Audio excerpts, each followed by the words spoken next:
नमस्कार, मैं ताबिश हुसैन। बड़ी खबर देख रहे हैं आप और इस वक्त की बड़ी खबर महाराष्ट्र से, जहां 28 मार्च से नाइट कर्फ्यू लगाने का ऐलान किया गया है। लगातार बढ़ते मामलों के चलते नाइट कर्फ्यू लगाने का फैसला किया गया है और रात 8 बजे से ही जो मॉल्स हैं उनको बंद किया जाएगा। आपको बता दें कि कोरोना के जो मामले लगातार देश में बढ़ रहे हैं उसमें बड़ी तादाद जो है वो महाराष्ट्र में ही है।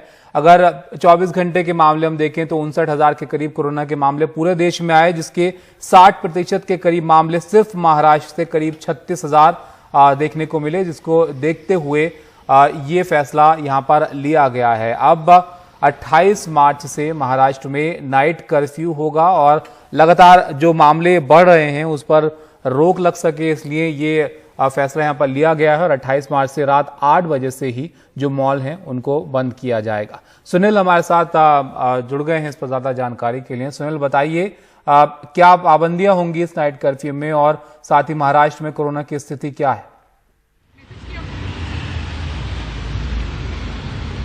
और तभी देखिए, जिस तरह से महाराष्ट्र और मुंबई में लगातार कोरोना संक्रमण के आंकड़े बढ़ते जा रहे हैं, राज्य में जहां 30,000 के ऊपर जा रहा है तो मुंबई में 5,000 के ऊपर जा रहा है और लाख पाबंदियां और चेतावनी के बावजूद लोग मान नहीं रहे हैं। तो आज मुख्यमंत्री ने एक बैठक की राज्य के सभी विभागीय आयुक्तों के साथ, कलेक्टरों के साथ और जो राज्य के मंत्री हैं जो इस पूरे मामले में कहीं न कहीं जुड़े हुए हैं, जैसे कि स्वास्थ्य मंत्री हैं और दूसरे मंत्री हैं, सभी के साथ, और ये तय किया कि पूरे राज्य भर में 28 मार्च यानी से रात का कर्फ्यू लगाया जाएगा, यानी रात के जो चलना है उस पर पाबंदी लगाई जाएगी, क्योंकि लोग बहुत कुछ समझाने के बाद भी मान नहीं रहे हैं। तो ये एक बड़ा कदम इस समय राज्य सरकार उठाने जा रही है और मुख्यमंत्री ने मीटिंग में ये भी कहा कि हमने देखा कि दूसरी लहर जब आई तो ब्रिटेन में तो लगभग 2 से ढाई महीने तक का लॉकडाउन लगाना पड़ा था और अब धीरे धीरे खोल रहे हैं, लेकिन मैं नहीं चाहता हूं कि यहाँ पर महाराष्ट्र में या मुंबई में पूरी तरह से लॉकडाउन लगाया जाए।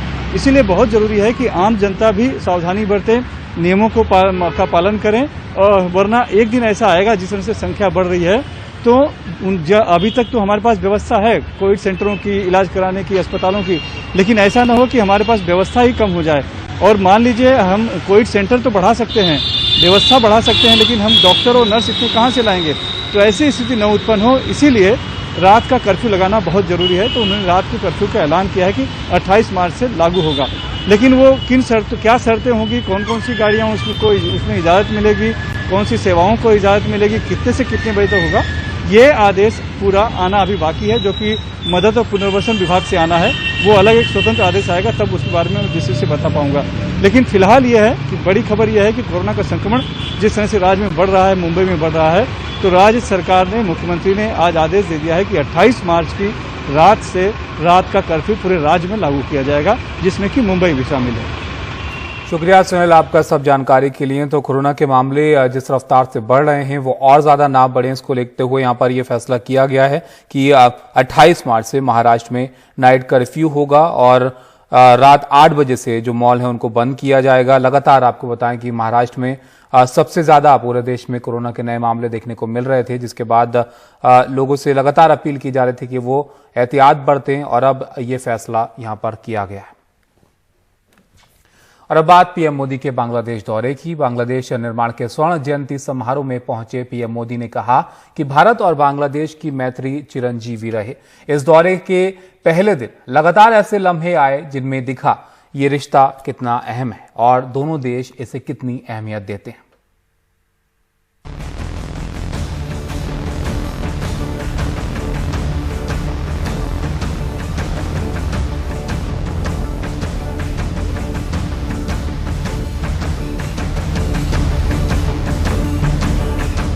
भारत बांग्लादेश मैत्री चिरंजीवी हो। बांग्लादेश के निर्माण के 50 साल के जश्न में प्रधानमंत्री ने याद किया कि मुक्ति युद्ध की वो लड़ाई बांग्लादेश के नौजवानों और भारतीय सेना के जवानों ने मिलकर लड़ी थी। मैं आज भारतीय सेना के उन वीर जवानों को भी नमन करता हूं जिन्होंने मुक्ति युद्ध में अपना लहू दिया, अपना बलिदान दिया। उस साझा विरासत की याद और अहमियत प्रधानमंत्री के इस 2 दिन के दौरे में जगह जगह दिखती रही। बंगबंधु मुजीबुर रहमान की बेटी और बांग्लादेश की मौजूदा प्रधानमंत्री शेख हसीना खुद प्रधानमंत्री के स्वागत के लिए आईं। Our relations with India have now escalated to new heights. We laud Prime Minister Modi ji's neighbourhood first policy. Sending vaccines for prevention of coronavirus to the neighbouring countries, including Bangladesh, must be a reflection of that policy. प्रधानमंत्री के इस दौरे के पीछे सहयोग का एक अतीत भी है और भविष्य की रणनीतिक कल्पना भी। भारत ने बांग्लादेश को कोविड वैक्सीन की 90 लाख डोज दी है, जो सबसे ज्यादा है। साथ ही बंगबंधु को गांधी शांति सम्मान से भी नवाजा। बेशक इन रिश्तों की कुछ अहम चुनौतियां हैं। नागरिकता कानून और राष्ट्रीय नागरिकता रजिस्टर को लेकर बांग्लादेश में चिंता है। असम में लाखों लोगों को बांग्लादेशी बताया जा रहा है। ये सवाल सबके जहन में है कि क्या बांग्लादेश उनको स्वीकार करेगा। इसके अलावा तीस्ता जल बंटवारे का समझौता भी अभी बाकी है। रोहिंग्या शरणार्थियों का मामला दोनों देशों का नया सिरदर्द है। लेकिन सबसे बड़ी बात यह है कि फिलहाल दोनों देशों के नेतृत्व में आपसी भरोसा काफी बड़ा है। प्रधानमंत्री मोदी के इस बांग्लादेश दौरे में एक चीज साफ हो गई कि दोनों देश ये समझते हैं कि उनका एक साझा इतिहास रहा है और इस इतिहास को आगे लेकर चलने की जरूरत है ताकि एक बेहतर भविष्य बनाया जा सके। ढाका से कादम्बिनी शर्मा, एनडीटीवी इंडिया। बांग्लादेश के चिटगांव में पीएम मोदी की यात्रा के खिलाफ हुए विरोध प्रदर्शन के दौरान हुआ फायरिंग में 4 लोगों की मौत हो गई। रिपोर्ट्स के मुताबिक मारे गए लोग कट्टरपंथी इस्लामिक संगठन के सदस्य थे। बांग्लादेश की राजधानी ढाका में भी पीएम मोदी के दौरे के खिलाफ प्रदर्शन हुए। कोरोना वायरस की वजह से हुए लॉकडाउन को 1 साल पूरा हो गया है। इस लॉकडाउन में सबसे ज्यादा दर्द झेला प्रवासी मजदूरों ने।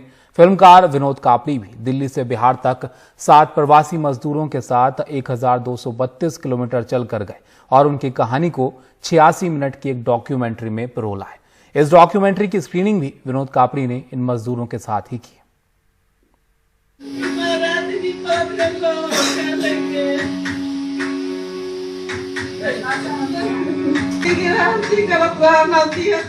लोग अक्सर खुद को टीवी पर देखकर खुश हो जाते हैं, लेकिन ये 7 मजदूर खुद को बड़ी स्क्रीन पर देखकर भावुक हो रहे हैं।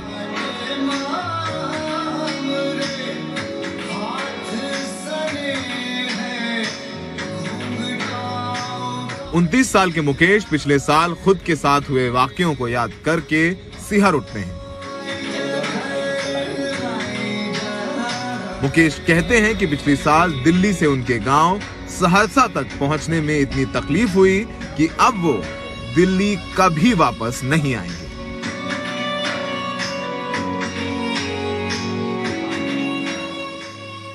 वापस यहाँ दिल्ली नहीं आएंगे? अब काम करने का मन नहीं करता? नहीं, अब नहीं आएंगे। दिल नहीं करता यहाँ दिल्ली में काम करने का। क्यों? ऐसे साइकिल चला के गए, मुझे अच्छा नहीं लगा। ऐसे अब घर में ही काम चालू कर दिए हैं, अपना वहीं रहेंगे, बीवी बच्चे के साथ रहेंगे, खुशी से रहेंगे। यह अनुभव सिर्फ मुकेश का नहीं, बाकी मजदूर भी पिछले साल दिल्ली से अपने गांव तक की यात्रा याद करके सहम जाते हैं। ये भूलने वाला तस्वीर ही वैसा है। जिस समय ये घटना घटी है, उस घटना का याद कभी कभी आते हम लोग को तो पूरा दिल दहला देता है। इसलिए हम सब सोच लिए कि अब मरना ही है तो रास्ते में मरना है। यदि यहाँ से मैं बच के चला जाऊँ तो घर पे भूखे भी रहूँ तो लेकिन पूरा परिवार एक साथ तो देख सकते हैं। फिल्म मेकर विनोद कापड़ी ने बड़े बड़े लोगों की बजाय इस डॉक्यूमेंट्री की स्क्रीनिंग भी उन्हीं 7 मजदूरों के साथ करने का फैसला किया जो इसके असली किरदार हैं। इनके दिमाग में बहुत सारे संशय थे, अनिश्चितता थी कि ये क्या करने जा रहे हैं। और उसके बाद जब से ट्रेलर आया, कुछ सॉन्ग्स रिलीज हुए फिल्म के, तो तब से इनकी जिज्ञासा थी कि हमको पूरी फिल्म देखनी है। तो हमको लगा कि ये हम इसको किसी भी तरह का कोई इवेंट के तौर पे नहीं बनाना चाहते थे कि एक मार्केटिंग और पीआर जैसा कोई इवेंट बना ले।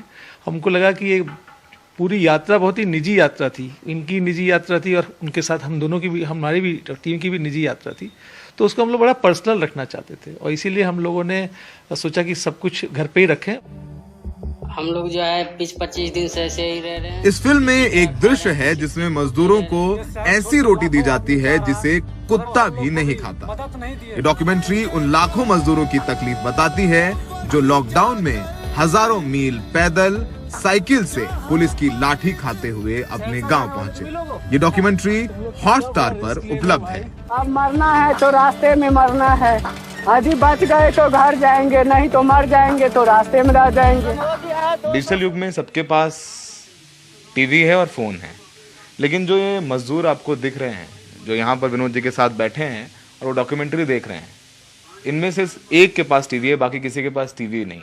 तो अपनी कहानी देखने के लिए भी विनोद जी ने इनको यहाँ बुलाया है ताकि वो कहानी देखें। और इनमें से जब ज़्यादातर वो देख रहे हैं, वो कह रहे हैं कि आज भी वो तस्वीरें याद करते हैं तो उनका दिल दहल जाता है।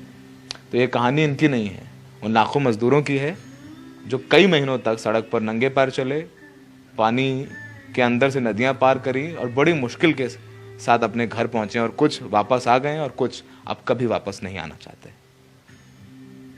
सहयोगी पवन कुमार के साथ सौरभ शुक्ला, NDTV इंडिया।